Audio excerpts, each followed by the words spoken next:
Assalamualaikum warahmatullahi wabarakatuh. Saya Saiful Hisham bin Abdul Kasim, 267374. Program Bandar Selamat. Apa yang dimaksudkan program Bandar Selamat? Program Bandar Selamat ni diwujudkan kerana kebimbangan orang ramai terhadap bilangan jenayah yang semakin meningkat di bandar-bandar di negara ini. Kementerian Perumahan dan Kerajaan Tempatan ataupun KPKT telah mencadangkan pelaksanaan program Bandar Selamat yang meliputi Jabatan Perancangan Bandar dan Desa, Polis Diraja Malaysia ataupun PDRM dan Yayasan Pencegahan Jenayah Malaysia dan lain-lain agensi lah. Program ni diakui oleh Majlis Keselamatan Negara pada 11 Oktober 2004. Di sini saya boleh simpulkan bahawa definisi untuk bandar selamat adalah sebuah bandar yang bebas daripada semua ancaman fizikal, sosial dan mental.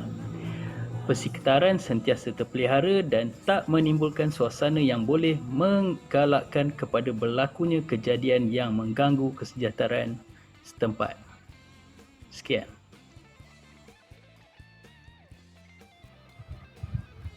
Kajian literatur.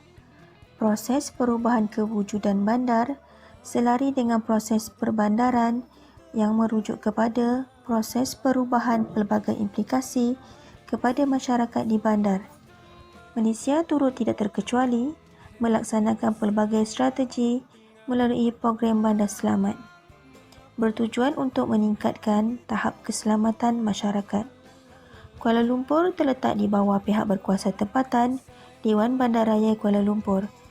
Turut menyediakan garis panduan iaitu: pertama, perancangan dan pembangunan persekitaran yang selamat dapat diwujudkan melalui pelaksanaan prinsip pembangunan mampan serta memfokuskan kepada manusia, Sustainable People-Centered Development Model.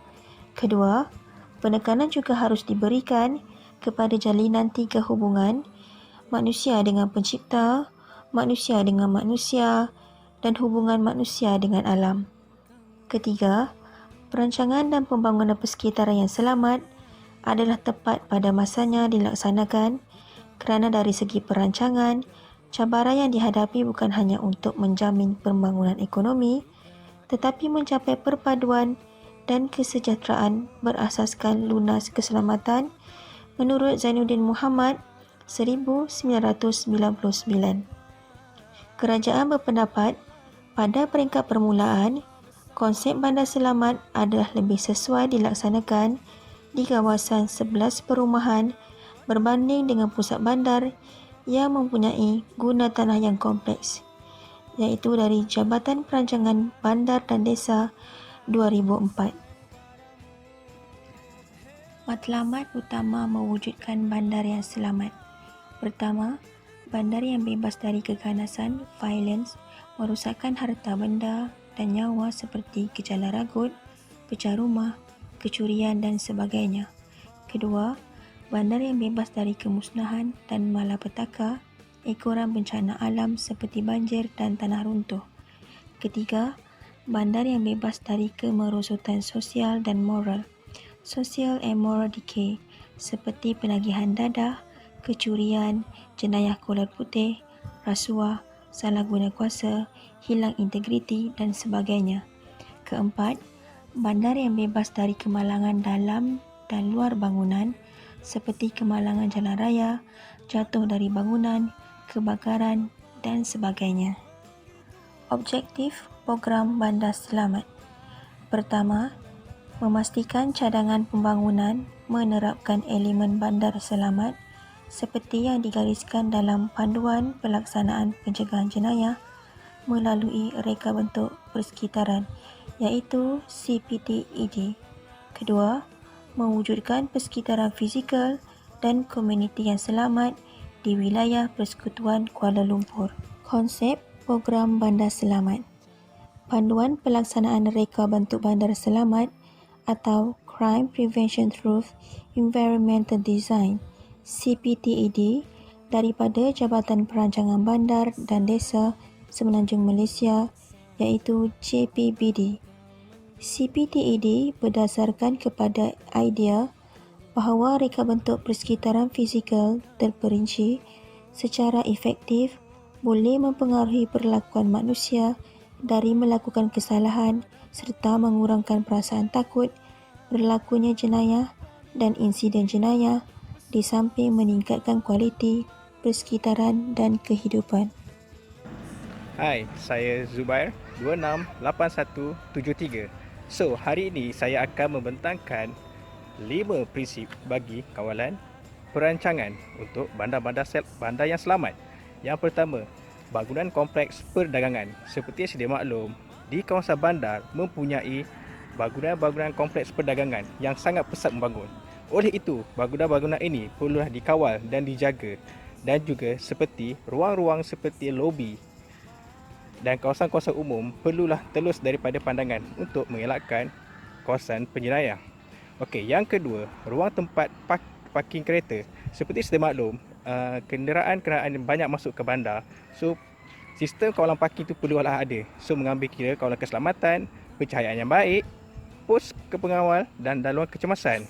Yang ketiga, pencahayaan, iaitu memastikan pencahayaan itu terang supaya mengelakkan daripada berlakunya jenayah. Apabila pencahayaan dah terang, so kita boleh memasang CCTV. So dengan CCTV, so ia memantapkan lagi pentadbiran bagi perancangan satu bandar. Dan yang kelima, kita seperti yang kita maklum, so pembangunan okey, bagi penyelenggaraan pokok. Okey, so memastikan ekosistem kita seimbang. So bangunan-bangunan perlulah diselenggara dengan baik. Okey, terima kasih. 317. Cadangan pelaksanaan bandar selamat antaranya ialah mencuci atau mengemas kawasan-kawasan semak dan tersilung. Faktor ini menekankan kepada keperluan untuk menyelenggara dan meneruskan kawasan persekitaran secara berkala dan berterus oleh pihak wajib. Kerana kawasan ini kita kenali sebagai back spot untuk kegiatan jenayah. Jadi kita mencegah. Jadi pihak DBKF telah mengambil inisiatif untuk dijadikan kawasan-kawasan ini dan menghidupkan dengan aktiviti seni mural. Seterusnya ialah laluan awam tidak terlindung atau terhalang dari pandangan awam. Contohnya seperti jejantas. Jejantas tidak dipenuhi dengan papan-papan iklan yang boleh melindungi laluan dari pandangan awam. Ini memudahkan aktiviti jenayah, selain itu dapat mencegah berlakunya kemalangan jalan raya. Laluan ini juga berada di kawasan berdekatan dengan perumahan dan tidak terhalang dari pandangan awam. Seterusnya ialah mencahayakan atau menerangkan kawasan-kawasan gelap yang menjadi sasaran atau tumpuan penjenayah. Antara langkah-langkah keselamatan dan kawasan yang diutamakan ialah terowong penjalan kaki, jejantas dan lorong sempit. Perlu beri pencahayaan yang baik dan pemasangan cermin keselamatan perlu dilaksanakan. Memasang lampu di laluan jejantas, letak kereta, terowong dan sebagainya. Hai, Assalamualaikum. Saya Nur Hadijah binti Omar, nombor matrik 267320. Saya akan teruskan presentation dengan sistem pemantauan bandar selamat iaitu SPBS. Sistem ini merupakan satu transformasi ke atas sistem laporan polis iaitu PRS yang telah diintegrasikan dengan elemen penandaan lokasi kejadian jenayah di atas peta digital secara online. Kemudian kita ada balai polis tetap atau bergerak bertujuan memberikan perkhidmatan jaminan keselamatan berkesan kepada masyarakat. Balai polis bergerak perlu diadakan di kawasan perumahan yang kecil bagi meningkatkan rondaan secara berkala di kawasan taman perumahan. Kemudian kita ada pemasangan CCTV di kawasan perniagaan dan tempat awam. Kaedah ini merupakan langkah yang baik untuk mengatasi dan sekiranya terjadi masalah jenayah sekitar kawasan tersebut. Dan ia juga berperanan untuk mengurus, memantau, mengumpul dan menghebar maklumat trafik yang terkini dari semasa ke semasa kepada warga kota apabila dipasang di tempat awam. Akhir sekali kita ada persatuan penduduk di kawasan perumahan. Contohnya seperti rukun tetangga. Rukun tetangga ni boleh menganjurkan kumpulan-kumpulan rondaan yang bertugas pada waktu malam. Assalamualaikum warahmatullahi wabarakatuh. Nama diberi Rosmini binti Rosman. Nombor metrik 267371. Okey, saya punya bahagian adalah bahagian kesimpulan. Kesimpulan program Bandar Selamat di Kuala Lumpur adalah membentuk persekitaran bandar dan taman-taman perumahan yang selamat, aman sejahtera, bebas daripada cengkak menjerayah melalui prinsip reka bentuk persekitaran yang selamat, memperkasakan kawasan sasaran dan pembangunan komuniti melalui kegiatan sosial dan kemasyarakatan. Yang kedua, konsep Bandar Selamat lebih tertumpu kepada keselamatan umum dan keselamatan harta benda. Yang ketiga, dapat saya simpulkan adalah tahap keselamatan di kawasan bandar Kuala Lumpur masih dalam keadaan terkawal.